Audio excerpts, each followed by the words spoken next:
بسم اللہ الرحمن الرحیم. السلام علیکم جی. مائی نیم از قیصر مغل اور میں جو ہے آئی ٹی ایکسپرٹ ہوں اور ڈفرینٹ اداروں کو سپورٹ کرتا ہوں آئی ٹی میں. میں نے بہت زیادہ گیمز کھیلی، ہارڈ بال کرکٹ اور بیڈمنٹن اور اس طرح کی بہت سی گیمز، اور اس میں مجھے یہ ہوا کہ بائک کے استعمال کی وجہ سے یا گیموں کی وجہ سے مجھے کچھ کمر میں درد سٹارٹ ہو گیا اور بعد میں میری لیفٹ ٹانگ جو ہے سن ہونا شروع ہو گئی. اور میں نے کافی ڈاکٹروں کے پاس گیا، علاج وغیرہ کرایا. کوئی 5 ماہ سے میں ٹریٹمنٹ لے رہا تھا لیکن نہیں ٹھیک ہو پا رہا تھا. تو پھر میں نے سنا کائروپریکٹک کے بارے میں اور سی پی ٹی کے بارے میں.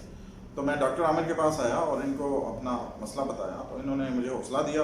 اور پھر اس کے بعد آج تیسرا سیشن ہے اور میں 75% سے بہتر اپنے آپ کو محسوس کر رہا ہوں. اور میں آپ کو ریکمینڈ کرتا ہوں کہ آپ ضرور آئیں اور ایک دفعہ آزمائیں کہ بغیر آپریشن کے کس طرح ہڈیاں اپنی جگہ پہ بیٹھتی ہیں اور جوڑ بیٹھتے ہیں اور کس طرح بندہ ٹھیک ہوتا ہے. آپ ایک دفعہ کوشش کریں، تھوڑا سا پرہیز اور تھوڑی سی احتیاط اور پھر ان کا علاج. You will get a better result.